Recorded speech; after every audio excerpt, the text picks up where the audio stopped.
हम लोगों से कितने वैष्णव अपराध बनते हैं, कितने रसिकों के प्रति अपराध। अभी पूरा भारतवर्ष एक महापुरुष का अपराध कर रहा है वृंदावन में।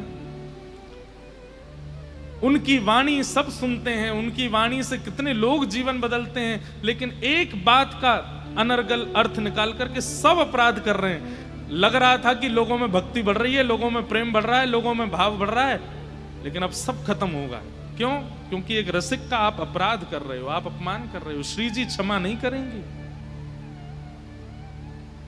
यहां बैठे भी अगर कोई व्यक्ति ऐसे हैं जो उनकी उस भाव से, वही बात है कि भाई बुरा कब लगता है, जब कोई सच बोल दे। और वे तो सबको बोलते हैं, उनके लिए कोई स्त्री पुरुष अलग अलग नहीं है। वो पुरुषों को भी समझाते हैं, वो बच्चों को भी समझाते हैं, हम कथा वक्ता भी जाते हैं, हमको भी समझाते हैं। आज पूरा विश्व उनका कितना अपराध, घनघोर अपराध कर रहा है। इसीलिए कहीं सुनामी आ रही है, कहीं पर भूकंप आ रहा है, कभी कुछ हो रहा है, कभी कुछ हो रहा है। हमारी प्रार्थना है ऐसा मत कीजिए आप लोग। जिनकी वाणी सुनकर के कभी कृष्ण प्रिय लगे हैं, वृंदावन प्रिय लगा है, कम से कम उनका इतना तो सम्मान कीजिए कि वो क्या कहते हैं, किस भाव को प्रस्तुत करते हैं। आप ठाकुर जी को क्रोध क्यों दिला रहे हो? भोग में कोई अपराध हो जाए ठाकुर जी गुस्सा नहीं होते, श्रृंगार में अपराध हो जाए ठाकुर जी को बुरा नहीं लगता। आपसे श्रृंगार कराने बैठे हैं क्या? वो पूरा दुनिया श्रृंगार करती है उनका, और आप क्या श्रृंगार करोगे उनका? वास्तव में कोई श्रृंगार नहीं करता ठाकुर जी का। श्रृंगार का सौभाग्य है कि वो ठाकुर जी के ऊपर पधराया जाता है। वो उसका भाग्य होता है कि मुझे धरा दो, मैं ठाकुर जी के ऊपर जाऊं। नहीं तो अंदर की बात बताऊं, श्रृंगार से ज्यादा ठाकुर जी तब अच्छे लगते हैं जब सारा श्रृंगार उतार दिया जाता है। आज हरि देखे रंगम नंगा, मोतिन माल गले और साजे, छवि के उठत तरंगा। आज हरि देखे। वास्तव में तो श्रृंगार, जब बहुत बड़ा बड़ा श्रृंगार होता है ना ठाकुर जी का, तो वो तो श्रृंगार का सौभाग्य है कि आज ठाकुर जी ने उस पर कृपा करी। आजा चल तू भी बैठ ले, तेरे भी भाग्य बढ़ा दूं मैं। जैसे कई लोग ज्यादा पॉपुलर होने के लिए प्रधानमंत्री के संग फोटो खिंचवा लेंगे, मुख्यमंत्री के संग फोटो खिंचवा लेते हैं। अब लोग बाग यूं कहें, देखो प्रधानमंत्री का सौभाग्य, इन्होंने मेरे संग फोटो खिंचाए। आप कहोगे वाह ये कोई बात है? आपका सौभाग्य कि आप उनके साथ खड़े हो। ठीक वैसे ही नूपुर से लेके मुकुट तक ये पूर्व जन्म के कोई महापुरुष संत रहे हैं जो इस बार श्रृंगार बन के आए और ठाकुर जी ने इनको धारण करके इनको कृतार्थ किया। बाकी ठाकुर जी को श्रृंगार की आवश्यकता नहीं। रोटी सब्जी दाल चावल जो आप बना करके 56 भोग पधराते हो, उससे ठाकुर जी का पेट नहीं भरता, बल्कि वो अन्न सामग्री कोई पूर्व जन्म के ऋषि हैं जो तप करके इस बार अन्न बने हैं और पक करके ठाकुर जी की थाली में पहुंचे हैं। ठाकुर जी हमको स्वीकार कर लें।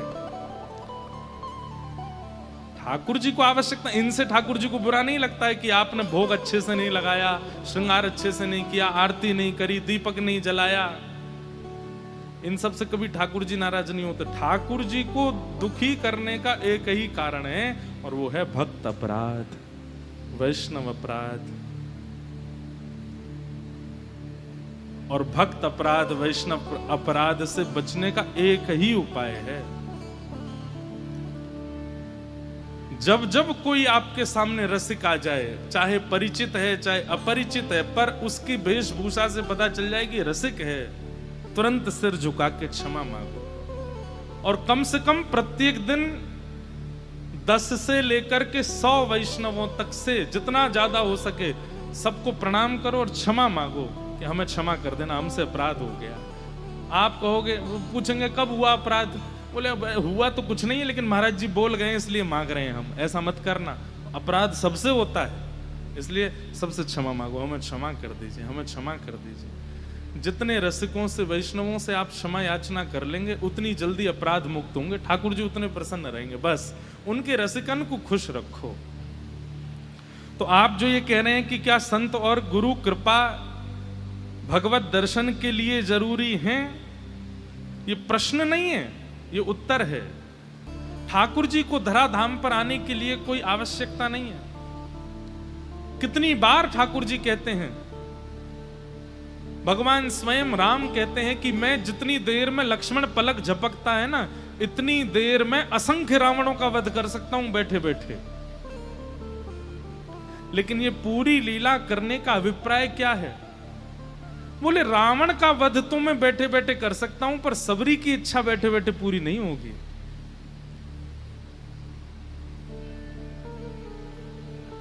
रावण कुंभकर्ण का वध तो बैठे बैठे हो सकता है, पर विभीषण पर अनुग्रह बैठे बैठे नहीं होगा। राक्षसों का वध बैठे बैठे हो सकता है, पर हनुमान पर कृपा बैठे बैठे नहीं होगी। उसके लिए तो आना पड़ेगा। हिरण्यकश्यप को मैं बैठे बैठे मार सकता हूं, लेकिन प्रहलाद पर कृपा करने के लिए तो मुझे जाना पड़ेगा। ठाकुर जी परम सत्य हैं, लेकिन वो कभी कच्छप बन के आते हैं, कभी वराह बन के आते हैं, कभी नृसिंह बन के आते हैं, राम बन के आते हैं, परशुराम बन के आते हैं, कृष्ण बन करके आते हैं। जरूरत नहीं है ठाकुर जी को। उस काल में कोई हरिप्रिय हुआ है जिसके लिए ठाकुर जी आए हैं। और जिस दिन इस कलयुग में एक हरिप्रिय आएगा तो कल की भी आएंगे। बस ठाकुर जी प्रतीक्षा कर रहे हैं कोई हरिप्रिय आवे तो। अभी तक ठाकुर जी नहीं आए हैं, इसका मतलब हरिप्रिय कोई आया नहीं है इस धरती पर। ठाकुर जी को प्रिय लगने वाला किसी ने ठाकुर जी को पुकारा नहीं है।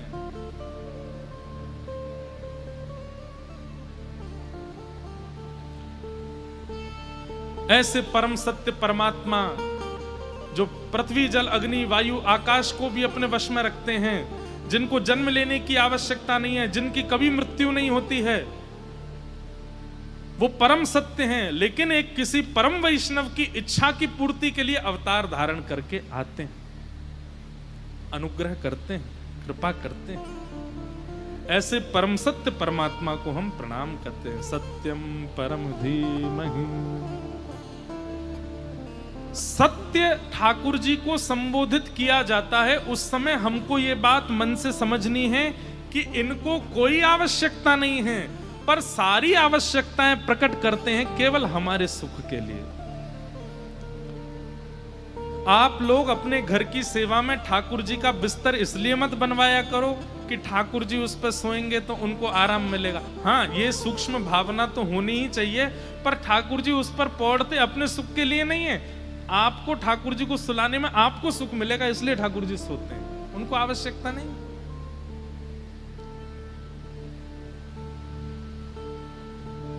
आपके सुख के लिए ठाकुर जी सब लीला करते हैं, उनको आवश्यकता नहीं।